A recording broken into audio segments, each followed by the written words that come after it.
hoje, né? Tivesse feito um computador, mas ele não tinha um autocontrole.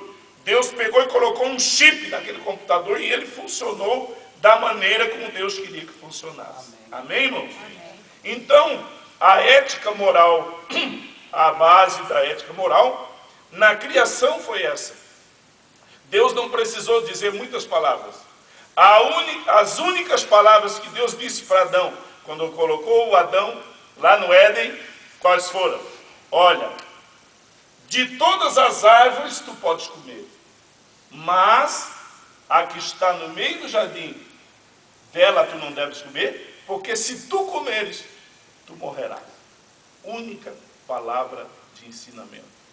O viver de Adão, o comportar de Adão, o agir de Adão, os gestos, as palavras, a maneira de tratar Eva, a maneira de obedecer a Deus, não foi preciso, porque Deus estabeleceu um código de ética moral na sua consciência. Como que Deus estabeleceu? Soprando o seu Espírito. Amém, irmão? Amém. Esta foi o fundamento. E o homem vivia num estado de inocência. Inocentemente, porque não conhecia o mal, não conhecia o pecado, não sabia o que era pecar. E não poderia saber, se ele não tivesse comido do fruto. O fruto que ele foi enganado, ele chegou a uma conclusão pelo engano e disse, agora, Satanás disse para ele, não, vocês não precisam de Deus. Deus disse assim, porque ele sabe que se vocês conhecerem o bem e o mal, vocês vão ser igual a ele. Agora o homem, depois da desobediência, ele perdeu aquela ação do Espírito Santo na sua mente. Por quê? Ele preferiu viver segundo as suas escolhas. Não, Deus disse assim, mas não é bem assim. E os irmãos sabem que o ímpio, a pessoa que não conhece a Deus, até hoje, esse fruto faz efeito na mente deles. A Bíblia sempre foi escrita por homem e o papel aceita qualquer coisa. O que é isso? É o fruto da árvore do conhecimento do bem e do mal, que ainda trabalha nas consciências. Eles dizem, não, Deus diz assim, mas eu vou fazer assim. O homem, ele se acha conhecedor para andar segundo o seu próprio caminho. Amém, irmãos? E isso causou uma brecha, um prejuízo tremendo na humanidade. Olha como a humanidade sofre, né? Olha o que já aconteceu de miséria. E de lá para cá, aí começaram a fundar as religiões para achar que, para voltar para Deus, né? Irmãos, a base foi o sopro na consciência. O homem desobedeceu, perdeu, ele passou do estado de inocência, obedecia a Deus sem precisar esforço, como que automaticamente. Ele entrou, quando ele desobedeceu, aí ele passou a viver um estado de consciência.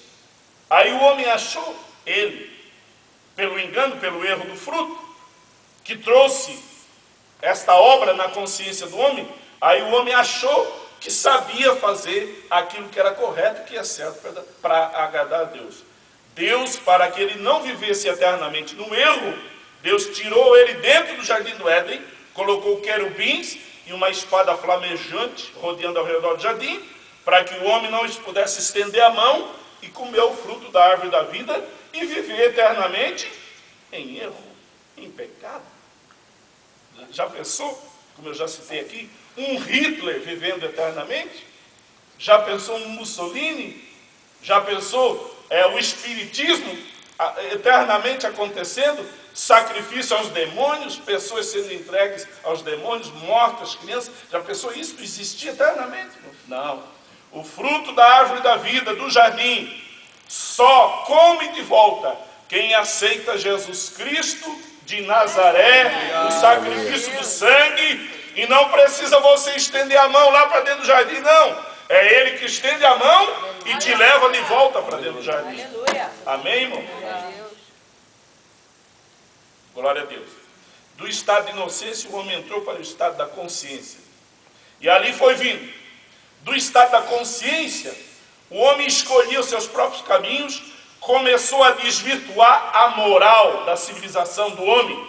A Bíblia diz que os filhos de Deus, se envolveram, possuíram as filhas dos homens e houve uma imoralidade tremenda, porque agora o homem achava que poderia fazer o que queria e que estava certo. Ele enganou o seu coração do homem, mas ele achou que não precisava viver segundo os critérios de Deus.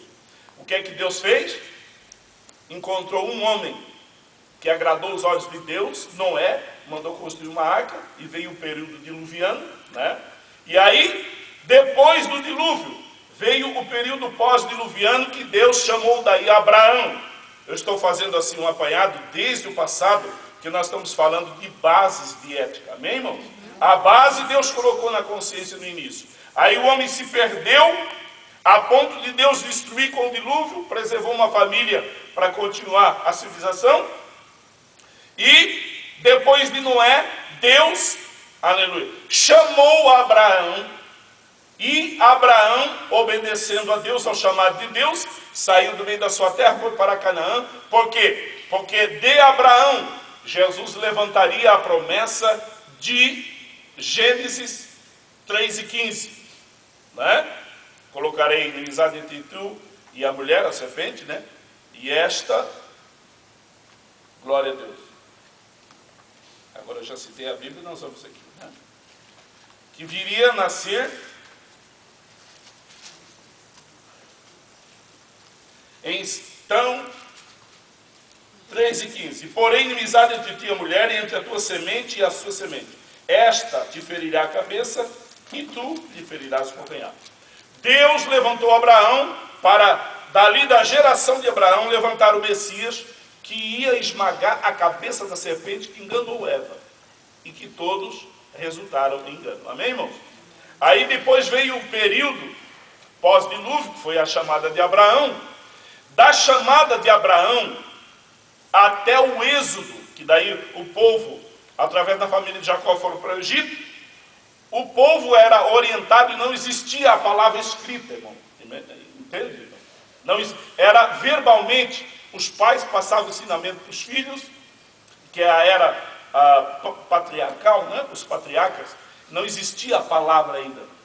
Segundo a ciência, os sumérios, que era um povo que vivia lá nas terras de Abraão, de Ur, os sumérios, a arqueologia diz que foram os primeiros que fizeram protótipos assim de palavras escritas, entalhadas em blocos de argila.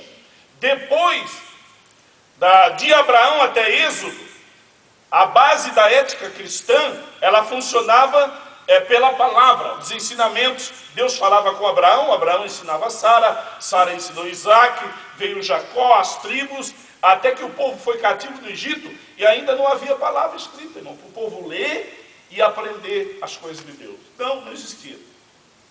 Aí, depois do êxodo, Deus levantou Moisés no Monte Sinai, e que Deus ali no Monte Sinai transferiu para Moisés o primeiro tratado de ética para a humanidade, escrito, registrado, para que o povo pudesse olhar e ler. Amém, irmãos? O primeiro tratado de ética cristã foi no Sinai, lá escrito em pedras. Amarás o Senhor teu Deus de todo o teu coração, de toda a tua alma, forças e entendimento, não farás para ti imagem de escultura. Quando nós aprendemos lá no catecismo, ou às vezes até no início, numa igreja evangélica, qual é o primeiro mandamento? Amar ao Senhor Deus sobre todas as coisas. Não, o primeiro mandamento é muito mais que isso, né? Amarás o Senhor teu Deus de todas as tuas forças, entendimento, alma, e não farás para ti imagem de escultura do que há em cima no céu e abaixo na terra, não te encurvarás sobre elas. Amém? Amém? Amém. Glória a Deus. Uma vez, conversando com um obreiro, e a palavra de Deus diz que o povo de Deus era proibido pela lei, por esse tratado de ética, até fazer imagens de escultura ou semelhança, desenhar. Por exemplo, se o Abraão viveu antes desse tratado, mas o Abraão viu um anjo lá debaixo do carvalho de Mamré. Aí o Abraão ia contar sobre o anjo para um neto dele, e chamar o neto, pegar uma pedra assim e desenhar. E o anjo do Senhor era assim, era proibido de desenhar. Por que Deus proibiu? Porque sabia que se desenhasse, eles iam pendurar numa parede e iam se curvar na frente. Amém, irmãos? a salvação e o servir a Deus e